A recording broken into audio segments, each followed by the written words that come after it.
There is not a parent in America who doesn't have a choice right now. And we're hearing this from every parent. Do I choose in the hybrid model? Some parents are choosing, to send their kids back or keep them remote in districts that offer both. Some parents are saying, I will not send my child back. I'm unenrolling them and I'm potting up. That's choice. Nobody's been in this situation before. The schools are figuring it out just like we are. Nobody was anticipating a worldwide pandemic that was going to send everybody home. Everybody's focused on, well, we got to be safe. We get that. We want our children safe too. But if we have to stay home, if this is what we have to do, can we get access to the resources to bring them into our homes and to manage those dollars better for our children? The question is, who are the influencers? The influencers ultimately, I think, are the parents. The parents' voices have to be heard. We work for parents and we work for children. We're starting a movement to demand better. Now is the time for us to fight hard to make sure that Black and brown people get a greater stake in this. Our parents feel that this is the hand they've been dealt. I got to deal with this particular school. And they do have a choice. They don't realize that there are schools out there that are actually getting this thing right. They're actually doing a better job at a hybrid model. They're doing a better job of sanitization, making sure the children are safe.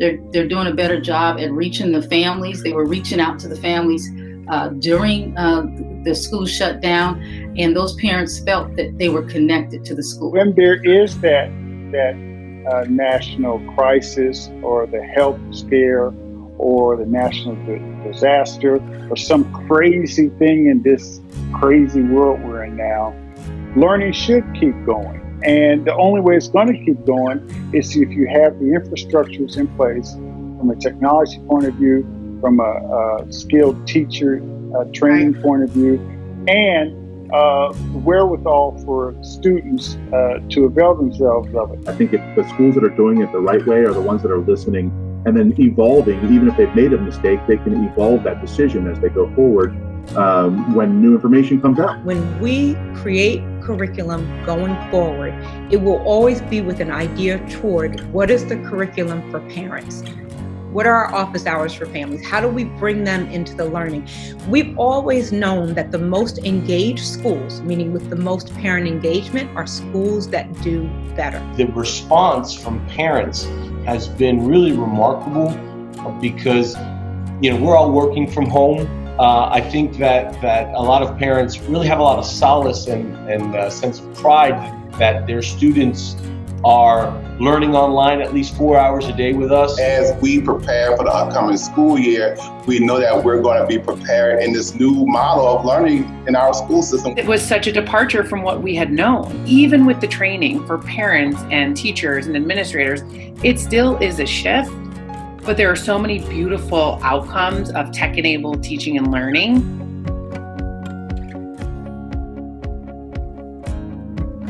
Many of our parents are in districts that were already struggling with their staff to do their jobs, but now they're struggling even more to connect with those parents who now somewhat disconnected and their children have too. I was being told as a parent that I shouldn't have any options. I'm not smart enough to make my own choices.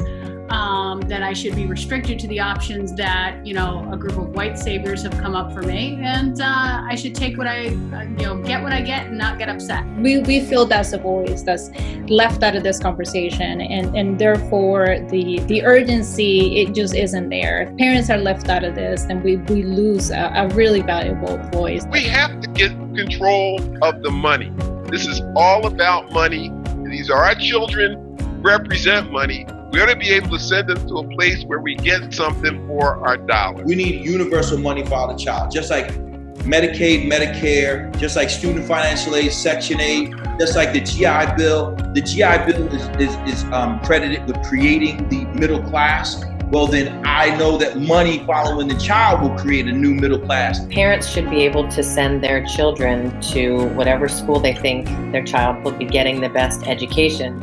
I don't think it's fair that you have to necessarily stay in the district where you live. Many of our parents had such a negative experience with school that they are somewhat kind of shy or fearful of dealing with school administrators because they don't believe they know, and they don't believe themselves that they know how to engage the administrator. They don't know that they can search out new schools. They're just told this is your school in your district, and that's where your child goes. It's not that alternative public education models like charter schools, they're not taking money away from kids. The funding goes to the kid, right? And it's the thought that there's only one model to do this. The traditional model is just wrong. Parents have been so disempowered by the traditional system. There is so much jargon and so much condescension that the traditional system often uses in the way that it engages with parents. Organizations specifically work to protect the weakest people in the building at the frustration of those hardworking people. I had a teacher and a friend at a Philly public school, and when they came in, they told them a couple of things. Keep the windows closed in the winter because it's hot and they'll fall asleep. Second thing they said, if it's a fight, stay out of it. They didn't tell them where the bathroom was before they tell them to mess up. That's what's wrong in public education. It's all about keeping your job at any cost. We believe we ought to fund students and families, and we don't think that will hurt the system. We think it will only really help. As we're dealing with this time frame, with a lot of the racial strife that's going on, part of that is drawn by the kind of the inequities. Start with the inequities in educational opportunity. Our job is to get as many children free of a failed school system that has been found to be not just unconstitutional, but inherently racist. Because when you make children go to school by zip code assignment only, what you do is you compound the limitations of that community. Not because children who are poor can't learn, not because children who are Black can't learn, but because when we put children in schools where low expectations are the order of the day and there is no accountability, therein lies the problem. We are holding on to resources when we don't have children in buildings. They are learning at home. Those resources need to follow the kids and not be tied to buildings. Parents have been carrying the weight of this entire, the school shutdown has squarely fallen onto the shoulders of families. The parents are now involved. The parents are now considered co-teachers with the teacher, and now the teacher actually needs to work with the parent, and the parent also sees the struggles and the challenges that teachers have been facing with their children, and so the parents now, their eyes have been opened. So we're seeing those teachers that do it really well. We see a great partnership with the parents and the teachers as they co-teach. Our families want access. So every piece of curriculum that we have, you're going to get it. You're going to get it in hard copy. You're going to get it in digital. You're going to have a way to interact with us because that's our responsibility. Catholic schools have to innovate, and part of our work now is how do we employ those innovations? How do we leverage relationships? How do we leverage our ability to work in a highly personalized environment? We've got to figure out a way to make sure that our education policy is not shaped by the politics of the day. This is also exposing the power of institutions that have freedom and flexibility, and parents can vote with their feet. There's so many underprivileged children out there that could really benefit from having a great education, and you can get these children into charter schools or other maybe subsidized tuition, or just getting help getting these kids educated. It will make a world of a difference. Not every student fits into a specific box, and certainly not every student is going to fit into a specific school box. So if that school is not the right school for you, and you somehow have the ability to go look and find, just like as if you would if you were looking for a college, find out what's going to be the right school for you and get the most out of your education. I think as a society, that end product, we're all better off for doing. Parents are driving the system to be innovative because I think that is something that we can nationalize.